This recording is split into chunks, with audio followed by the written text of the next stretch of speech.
السلام علیکم ورحمۃ اللہ وبرکاتہ۔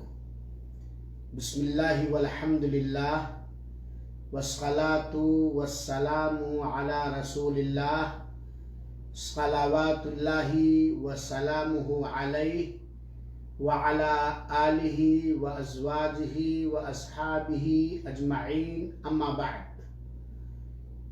مشاہدین کرام، ہماری پیاری ماؤں اور بہنوں اور عزیز بچوں اور بچیوں، اللہ تعالی آپ سب کو اپنی خاص رحمت سے اپنے حفظ اور امان میں رکھے، ہر طرح کی بھلائیوں سے، نیکیوں سے مالا مال رکھے، اور ہم سب سے اللہ تعالی راضی ہو کر، خوش ہو کر ہم سب کے گناہوں پہ پردہ فرما دے، اور دنیا میں ہر طرح کے گناہوں سے محفوظ رکھے، اور ایمان، نیک عمل اور توحید کے ساتھ اس دنیا سے ہماری رخصتی ہو، آمین۔ آج میں آپ لوگوں کے ساتھ بیٹھا ہوا ہوں، اور الحمدللہ اللہ قبول فرمائے ہماری اور آپ کی کاوشوں اور کوششوں کو۔ مسلسل کئی روز سے رزق کو کھینچ کر لانے والے اسباب کے سلسلے میں گفتگو کی جا رہی ہے، اور یہ بتلایا جا رہا ہے قرآن کریم کی آیات اور صحیح احادیث کی روشنی میں کہ کن کن نیکیوں سے، عبادتوں سے اللہ تعالی اپنے بندوں کی محتاجی کو دور فرماتا ہے، اور رزق اللہ تعالی کی اجازت سے خود بخود گھروں کے اندر کھنچ کر کے آتی ہے۔ اللہ تعالی ہم سب لوگوں کو، ہماری ذریت اور نسلوں کو، اور سارے مسلمانوں کو محتاجی، فقر و فاقہ، تنگ دستی سے محفوظ رکھے، اور اپنی راہ میں خرچ کرنے والا مالدار ترین مومن اور مسلمان بنائے۔ یقیناً میرے بھائیوں اور میری بہنوں، غربت بہت سارے فساد، منکرات اور خرابیوں کو کھینچ کر لاتی ہے۔ محتاجی اور ناداری یہ ایسی آزمائش ہے، ایسا امتحان ہے جو سماج کے اندر، معاشرے کے اندر، یا جس کے ہاں غربت چھا جاتی ان کے اندر مختلف فساد برپا کر دیتی ہے۔ بلکہ اگر دیکھا جائے تو کہیں نہ کہیں یہ کہنا غلط نہیں ہوگا کہ فقیری اور تنگدستی اور غربت ہر طرح کے فساد کے دروازے کھول دیتی ہے۔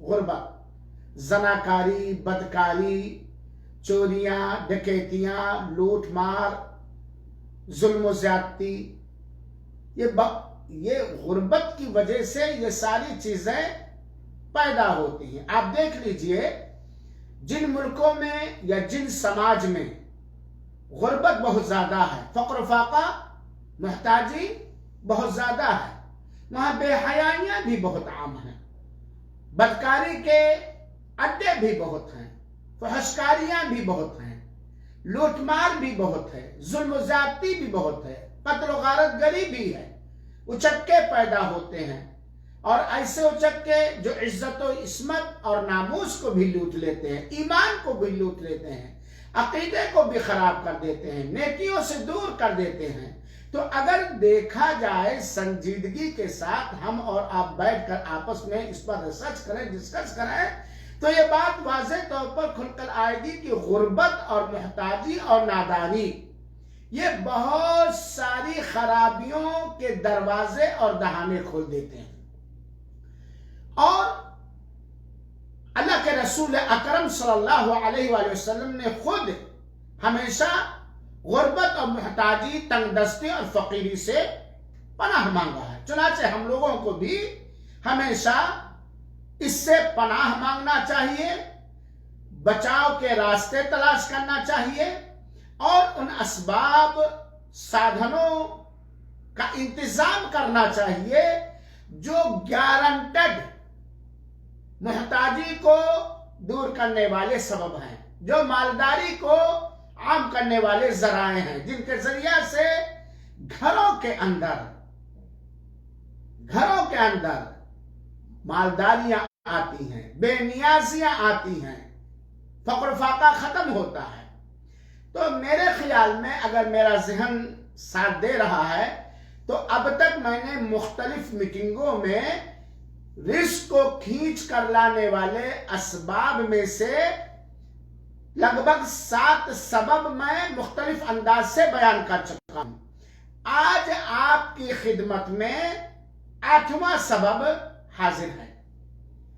رزق کو کھینچ کر لانے والا 8واں سبب اور بڑا آسان سبب آپ کی خدمت میں حاضر کر رہا ہوں۔ اللہ تعالی ہم سب کو توفیق عطا فرمائے اور ہر طرح کی غربت و محتاجی سے مامون اور محفوظ رکھے، اور ہر طرح کی بے نیازی، مالداری، تمنگری عطا فرمائے، آمین۔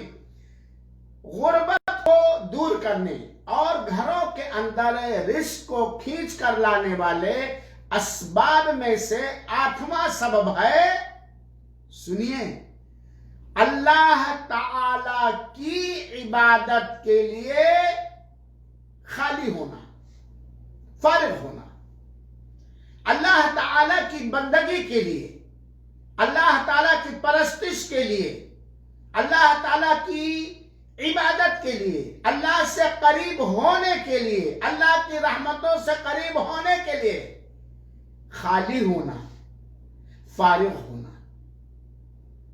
آج سننے والے کے لیے بڑا بوجھ لگتا ہوگا، حالانکہ ہم دیکھیے کتنے شیطانی کاموں کے لیے، کتنے لا یعنی کاموں کے لیے، کتنے غیر مفید کاموں کے لیے ہم اپنے آپ کو فارغ کر لیتے ہیں، اپنا کام جلدی ختم کر کے، اپنی مشغولیت کو جلدی فائنل کر کے، شیطانی کاموں کے لیے، منکر کاموں کے لیے، نافرمانی کے کاموں کے لیے، اللہ کو ناراض کرنے والے کاموں کے لیے، فقر و فاقہ اور محتاجی لانے والے کاموں کے لیے اپنے آپ کو خالی کر لیتے ہیں۔ ایسی بات کی نہیں ہے، لیکن کیا ہم نے کبھی اپنے آپ کو اللہ تعالیٰ سے لو لگانے کے لیے، اللہ تعالیٰ سے غربت کو دور کرنے کے لیے، اپنے ہاتھوں کو مالداری سے بھرنے کے لیے اپنے آپ کو خالی کیا؟ ایک سوال۔ عبادت کے لیے خالی ہونا، فارغ ہونا، یہ رزق کو کھینچ کر لانے والے اسباب میں سے 8واں سبب ہے۔ اس سلسلے میں 2 صحیح روایتیں آپ لوگوں کے سامنے میں پیش کر رہا ہوں۔ ایک روایت سنن ترمذی کی ہے جسے علامہ البانی رحمت اللہ علیہ نے صحیح قرار دیا ہے، اور دوسری روایت امام حاکم نے روایت کیا ہے اور امام اس کی سند صحیح ہے، علامہ البانی رحمت اللہ علیہ نے اس کی تصحیح فرمائی ہے، صحیح قرار دیا ہے۔ پہلی روایت جو حضرت ابو ہریرہ رضی اللہ تعالی عنہ سے مروی ہے، بڑے غور سے سنیے گا۔ اور ابو ہریرہ رضی اللہ تعالی عنہ اللہ کے رسول اکرم صلی اللہ علیہ وآلہ وسلم سے روایت کرتے ہوئے فرماتے ہیں کہ اللہ تعالی نے فرمایا ہے، حدیث قدسی ہے، اللہ تعالی فرماتا ہے، یا ابن آدم، اے بنی آدم، اے آدم کی اولاد، تفرغ لعبادتی، میری عبادت کے لیے فارغ ہو جاؤ، خالی ہو جاؤ، فرصت نکال لو، اپنے دلوں کو خشوع اور خضوع سے آباد اور معمور کر لو۔ اے بنی آدم، اے آدم کے اولاد، ہماری عبادت کے لیے خالی ہو جاؤ۔ املا صدر غنا، سبحان اللہ، میں تمہارے سینے کو مالداری بے نیازی سے لبالب کر دوں گا۔ یہ اللہ تعالیٰ فرماتا ہے، اے بنی آدم، اے بنی نوع انسان، میری عبادت کے لیے، میری بندگی کے لیے، میری پوجا کے لیے فرصت نکالو، خالی ہو جاؤ، فارغ ہو جاؤ، فراغت تلاش کرو، میرے خشوع خضوع کو اپنے دلوں کو معمور کر لو۔ املا صدرک غنن، میں تمہارے سینے کو بے نیازی اور مالداری سے بھر دوں گا۔ دل کی مالداری، دل کی بے نیازی، والغنا غنا النفس، اور بے نیازی مالداری دل کی بھی مالداری ہے۔ اور کیا کر دوں گا؟ اسد فقرک، تمہاری محتاجی بند کر دوں گا، تمہاری تنگ دستی ختم کر دوں گا، تمہاری فقیری دور بھگا دوں گا۔ یہ دو وعدہ اللہ تعالیٰ نے کہا۔ وَإِلَّا تَفْعَلْ، اور اگر تم نے ایسا نہ کیا، میری عبادت کے لیے تم نے فرصت نہ نکالی، فارغ نہ ہوئے، ملأت یدک شغلا، تو میں تمہارے ہاتھ کو مشغولیت سے بھر دوں گا۔ ہر وقت مشغول رہو گے، ہر وقت مشغول رہو گے، اور کبھی فقر و فاقہ دور نہیں ہوگا۔ وَلَمْ أَسُدْ فَقْرَكَ، اور تمہاری محتاجی، غریبی اور فقیری ختم نہیں کروں گا۔ اب آپ حدیث سادہ انداز میں نے بتلایا، اب آپ سمجھیے، گویا فقیری، محتاجی، ناداری کے دور کرنے اور گھروں میں رزق کھینچ کر لانے کے اسباب میں سے ایک سبب کیا ہے؟ 8واں سبب، اللہ کے خشوع خضوع سے، اللہ کے ذکر کے لیے، اللہ کی عبادت کے لیے، اللہ کے بندگی کے لیے ٹائم نکالنا، خالی ہونا، فارغ ہونا۔ یہ سنن ترمذی کی روایت ہے۔ دوسری روایت جسے حضرت معقل بن یسار رضی اللہ تعالیٰ عنہ نے روایت کیا ہے، کہتے ہیں کہ اللہ کے رسول اکرم صلی اللہ علیہ وسلم نے فرمایا، کیا کہتے ہیں؟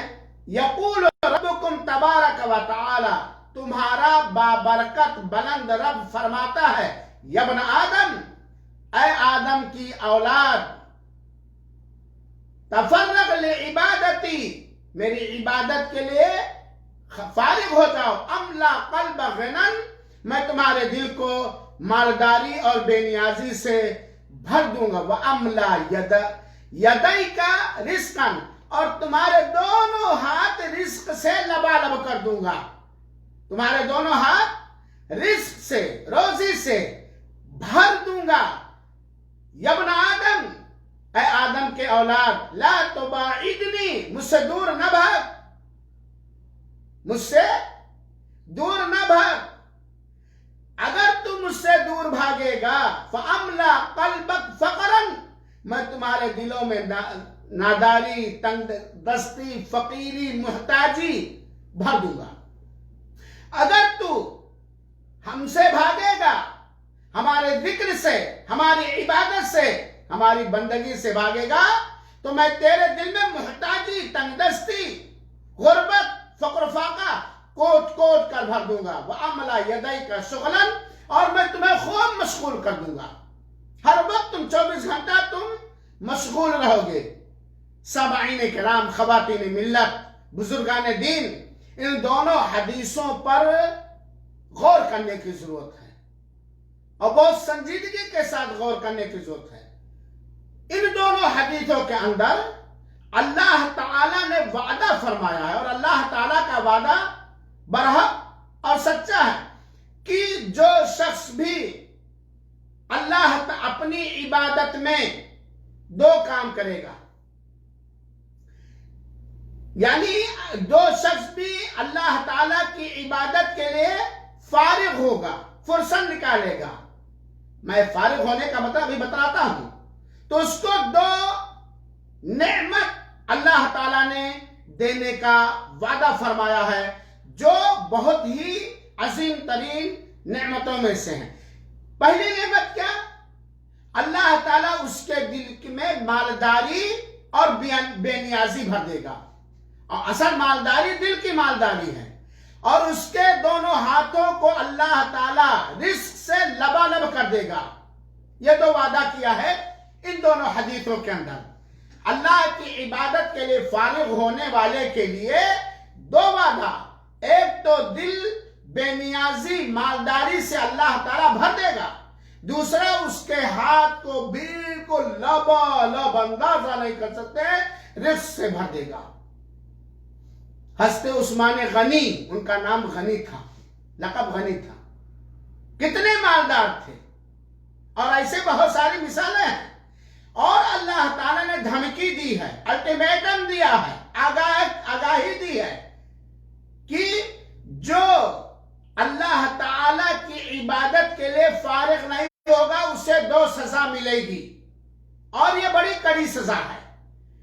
ایک تو اس کے دل میں اللہ تعالیٰ تنگ دستی، محتاجی، غربت بھر دے گا.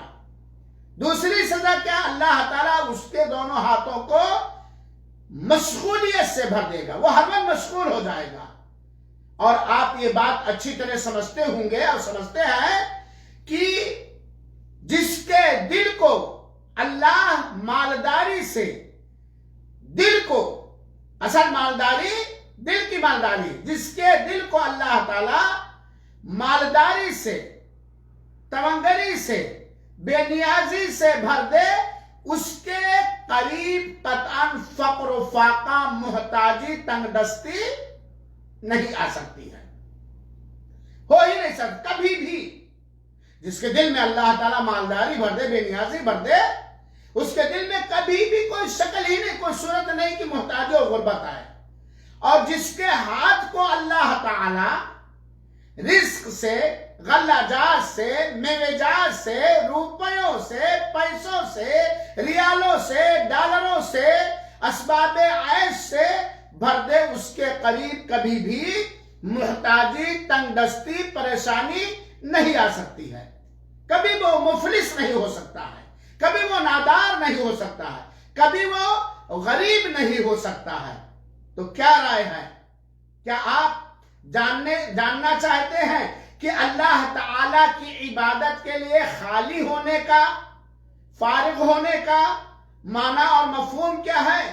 یاد رہے، اللہ تعالی کی عبادت کے لیے خالی ہونے اور فارغ ہونے کا مفہوم اور مطلب قطعاً یہ نہیں ہے کہ آدمی کمانا چھوڑ دے، آدمی تجارت چھوڑ دے، آدمی کھیتی باڑی کرنا چھوڑ دے، آدمی روزی کے تلاش سے بالکل کٹ جائے اور مسجد میں مصلی لے لے جا کر کے مسجد ہی میں راتوں دن بیٹھا رہے، اعتکاف کیے رہے. یہ قطعاً مطلب نہیں ہے اللہ کی عبادت کے لیے فارغ ہونا. یہ تو صوفیت ہے، یہ تو صوفیت. اللہ تعالیٰ اس کی مذمت فرمائے. اللہ کی عبادت کے لیے، اللہ کی بندگی کے لیے خالی ہونے کا مطلب نہیں کہ چلو بھائی ستو بکا لے لو اور مسجد میں مصلی بچھا لو اور نمازیں پڑھو، نفلیں پڑھو اور ذکر و اذکار کرو، رات دن اسی بیوی بال بچوں کو چھوڑ دو، نہ نوکری کرو، نہ تجارت کرو، نہ کھیتی باڑی کرو. یہ اس کا مطلب نہیں ہے، بلکہ اس کا مطلب، اس سے مراد یہ ہے کہ بندے کا جو دل ہے، اور دل ہی اصل ہے، بندے کا جو دل ہے اور دل ہی اصل ہے. یہ جب دل صحیح سالم رہتا ہے تو پورا جسم صحیح سالم رہتا ہے. بندے کا دل، بندہ اپنے دل کے ساتھ، اپنے جسم کے ساتھ اللہ کی عبادت کرتے وقت حاضر رہے. جب ہم عبادت کے لیے کھڑے ہوں یا بیٹھیں، قرآن کی تلاوت ہے، ذکر و اذکار ہے، توبہ استغفار ہے، نفلیں ہیں، یا جو بھی عبادت ہے، جس وقت ہم عبادت کریں، اللہ کی بندگی کریں، اللہ کی پوجا کریں، ہمارا دل، ہمارا جسم بالکل اس عبادت کے اندر، اس بندگی کے اندر بالکل اس طرح حاضر ہے کہ بالکل دل و دماغ کے اندر کوئی دوسری چیز ہے نہ، دل حاضر رہے، خشوع پایا جائے، خضوع پایا جائے.